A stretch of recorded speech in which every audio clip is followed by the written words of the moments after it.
Hi guys, இன்றைக்கி நம்ம இந்த வீடியோவில் யாரை பற்றி பார்க்க போகிறோம் அப்படின்னா வீரமங்கை வேலுநாச்சியார். இந்திய வரலாற்றிலேயே முதல் முறையாக ஆங்கிலேயரை எதிர்த்து போரிட்ட ஒரு பெண் போராளி அப்படின்னு யாருன்னு பார்த்தோம் அப்படின்னா நம்ம வேலுநாச்சியார் தான்.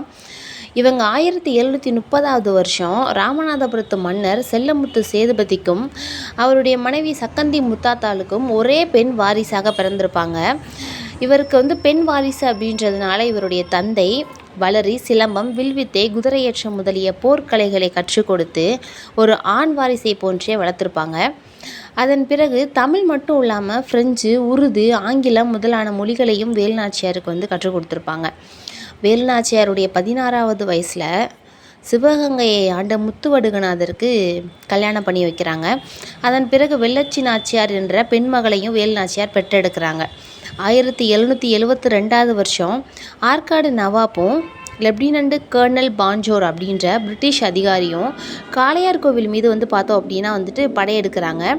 அந்த காளையார் கோவில் அரண்மனையில் தாக்கப்பட்ட அந்த போரில் வேலுநாச்சியாருடைய கணவர் முத்துவடுகநாதர் நயவஞ்சகமாக கொல்லப்படுறாரு. அதன் பிறகு வேலுநாச்சியார் தனது மகளுடன் பார்த்தோம் அப்படின்னா தப்பி செல்கிறாங்க. எங்கே போகிறாங்க அப்படின்னு பார்த்தோம் அப்படின்னா திண்டுக்கல்லை ஆட்சி செய்யும் கோபால நாயக்கரிடம் அடைக்கலம் கேட்குறாங்க. திண்டுக்கல்லில் விருப்பாட்சி அப்படின்ற இடத்துல கோபால நாயக்கருடைய உதவியோட 8 வருஷம் தலைமறைவாக வாழ்ந்து வர்றாங்க.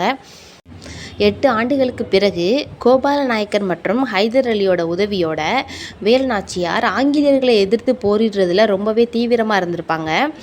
வேலுநாச்சியார் அவங்களுடைய படை தளபதி தாண்டவராயர்கிட்ட சொல்லி ஒரு கடிதம் எழுத சொல்கிறாங்க. யாருக்குன்னு பார்த்தோம் அப்படின்னா ஹைதர் அலிக்கு.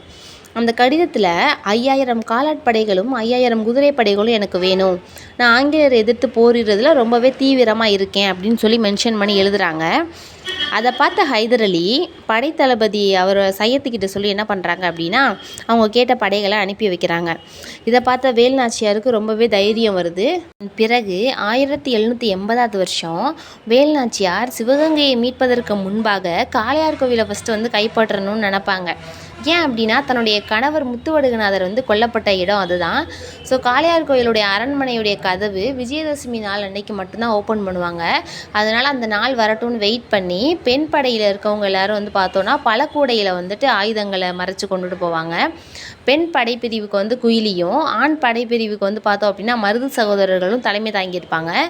ஸோ அதன் பிறகு போர் நடக்கும். போரில் ஆங்கிலேயர்களை விரட்டிடுவாங்க. ஸோ வேலுநாச்சியார் வெற்றி பெற்றுவாங்க.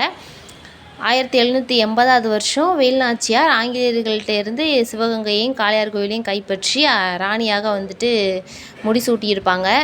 ஸோ வேலுநாச்சியார் அதன் பிறகு உடல்நிலை சரியில்லாமல் 1796 இறந்துருப்பாங்க. ஸோ இதில் வேலுநாச்சியாருக்கு ஹெல்ப் பண்ண உடையாள் குயிலி அப்படின்ற 2 கேரக்டரை பற்றி நம்ம நெக்ஸ்ட் வீடியோவில் பார்க்கலாம். தேங்க்யூ.